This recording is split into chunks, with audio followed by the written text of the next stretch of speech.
Home is where our stories begin.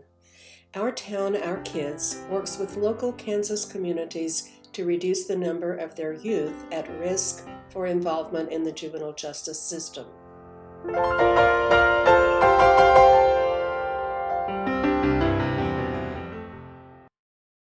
Hi, my name is Mackenzie and I'm here with Elaine Johanna. She's an associate professor with Kansas State University in Extension, and she works in youth development. Today we're going to be talking about our collaborative justice group, which is called Our Town, Our Kids, and we are working with different people across the K-State campus to help youth reintegrate into their communities and families. We work primarily in Western Kansas, and so Elaine, can you kind of tell us about the youth that we have in Western Kansas and what's going on with them? Yeah. First off, I want to say thank you, and I'm glad that we get to work collaboratively together. As you know, the juvenile justice reform that's going on in our state has created opportunity but challenge in many communities across the state, in communities, families, and schools. So we're actually working with Fort Hays State University in all of the counties west of Hays, actually, and we're involved with helping those communities understand the data around juvenile justice reform, understand the levels of risk that maybe our kids are involved in, and then also to plan ahead and see what the communities can do collaboratively to work around prevention, intervention, and helping kids that are in the system return back to their communities. We don't have a lot of kids in the system out there compared to on the eastern side of the state, but those that are just between thriving and being resilient and never really becoming involved with the justice system, there's some in-betweeners that I think probably communities are aware of, or they've kind of popped up in schools because of maybe some not showing up for school, skipping class. Maybe even some of our justice people have identified some risk related to maybe drug and alcohol use. Some of those things that would be called a low-level offense, but could be an indicator of risk. Elaine, you mentioned that the communities and families that we work with in Western Kansas are quite complex. Can you talk a little bit more about that? Not only are our communities rural and frontier, and culturally that's different from being in a large metro area because of the expanse and because of needing to kind of help themselves in the community, but the complexity inside the community, from families to schools to faith communities to after-school initiatives to social issues, cultural. And so sometimes having a framework to kind of understand that is of help. So maybe you or some other people watching have heard about the Socio-Ecological approach.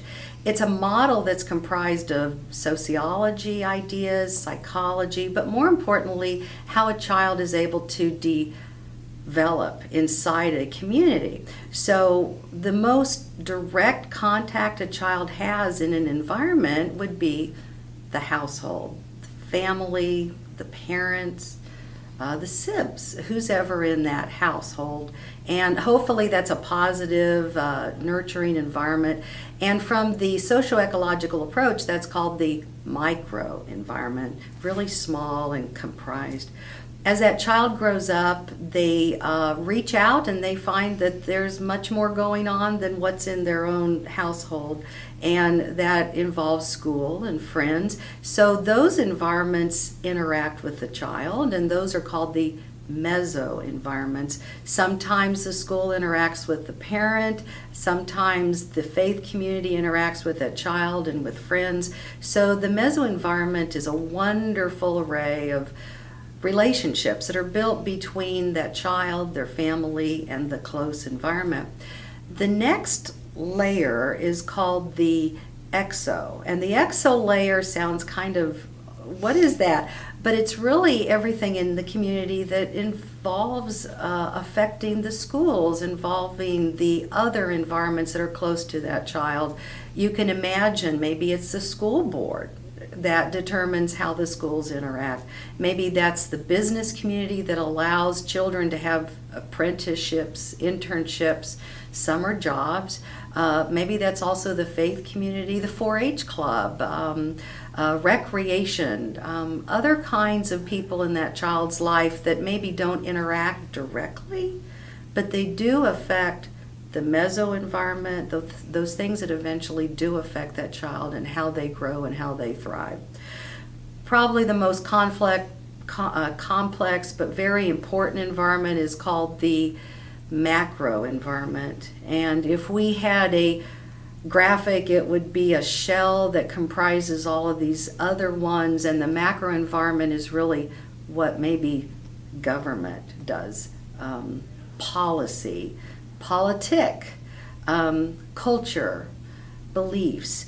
And those factors affect everything else that influences that child, that helps that child grow and thrive, and they'll never have a risk of being involved with a justice environment, a system, a low-level crime. But if those environments are not filled with health or not filled with good things, risk can go across the microenvironment, clear up to the meso, clear up to the exo. If the macro environment assumes that that child, no matter their age, no matter their household, is at risk, we sometimes have heard old style thinking about the bad seed. Those beliefs influence how the environments interact. And I may say a word about that. The interaction between them is important too. If the school is rich with good opportunity, out of school time, enhanced courses, but also courses that help that child catch up, then that influences how the business community relates to that child, how the faith community embraces the whole household. But then if that school has a lack of capacity, a lack of a resource, they may be needing to be exclusive and kind of not sharing resources with the child that, unfortunately, some people could say, well, that's an at-risk child. We need to develop more services for the child that's going to go on ahead and thrive. So the whole interaction between the layers, between the environments, really influence how well that child is able to develop in a healthy, resilient way. So, Elaine, you talk about the communities and the families. How is it that adults can get involved in their lives and create relationships? I think adults across all of those environments, probably their primary job is to create a healthy, caring relationship with a child.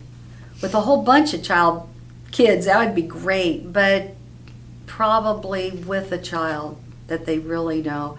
And according to the Search Institute, there's an actual strategy in which to do that. It just doesn't happen happenstance. Adults can be intentional. Adults can be strategic about what environment that they are in, how much direct contact or direct engagement they have with a kid, and then how do they go about establishing a developmental relationship that's filled with health and filled with the opportunity to build resilience and for that child to thrive. So first off, Search Institute would say that we need to express care with that kid. Express care, know their name, know where they're from, know what their interests are, express care.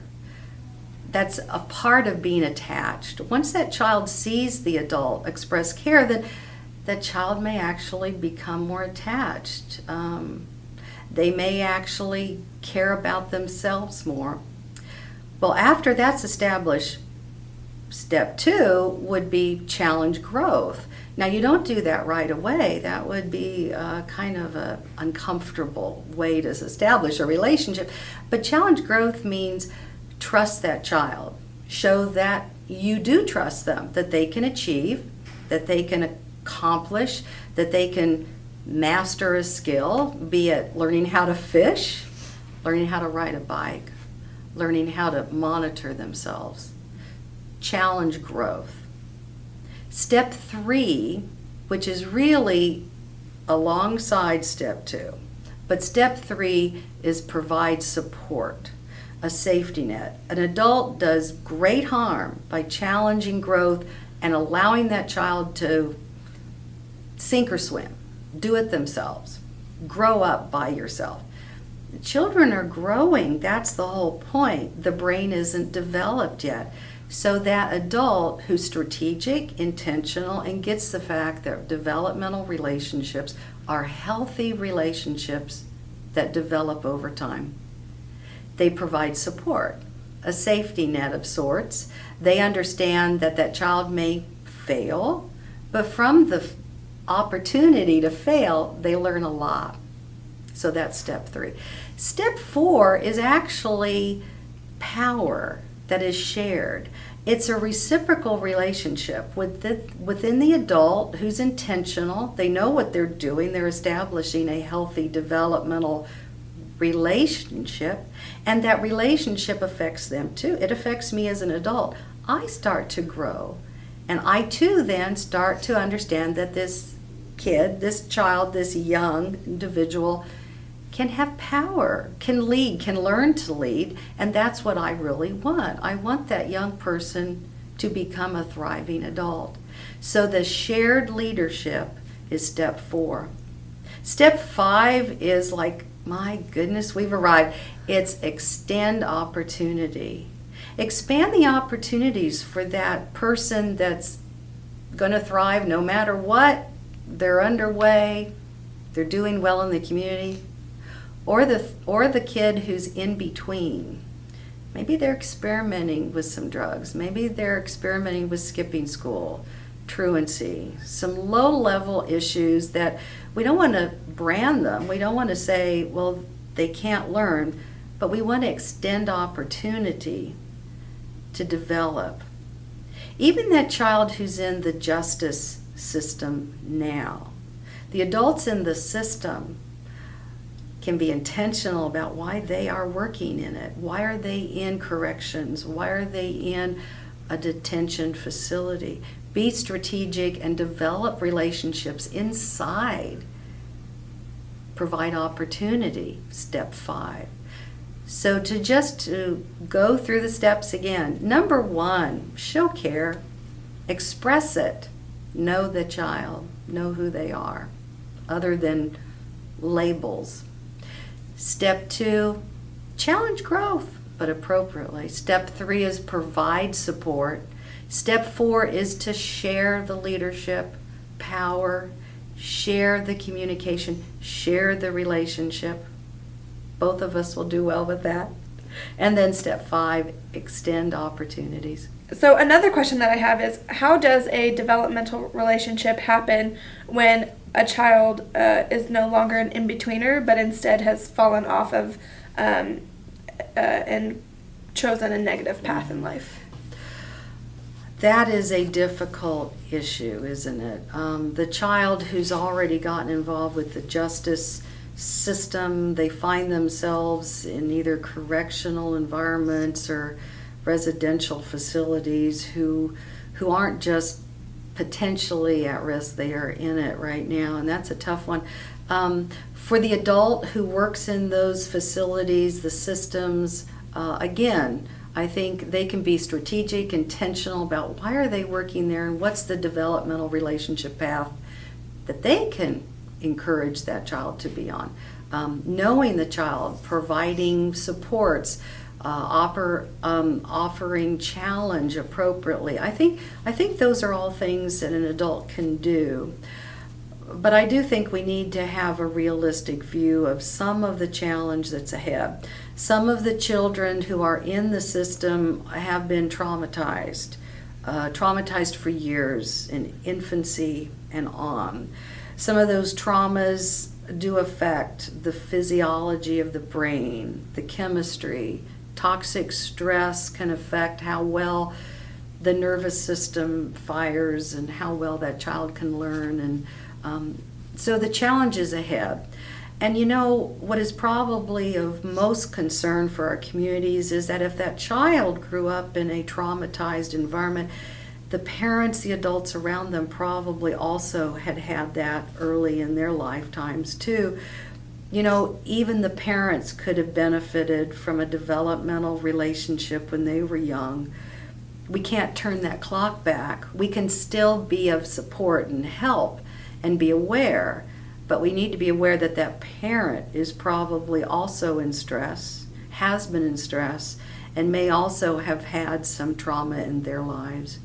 It takes a whole community to address that, and we can't ignore those issues either.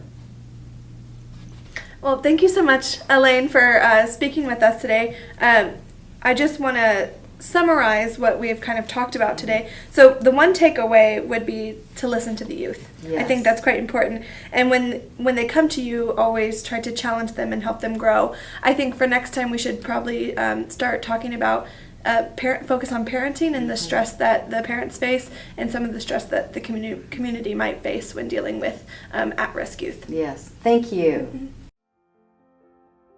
Our Town, Our Kids is a pilot project funded through the Kansas Department of Corrections, Kansas Advisory Group, and the Office of Juvenile Justice and Delinquency Prevention.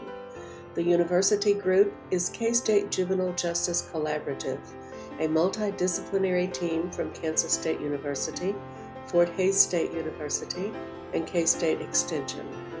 Ultimately, Our Town, Our Kids aims to empower local communities with a scalable, comprehensive set of tools which will stand as an exemplar to other counties across Kansas and beyond. For more information, please go to our website at ourtownourkids.org or reach out to us directly with questions, concerns, and feedback. Thank you for your time and attention.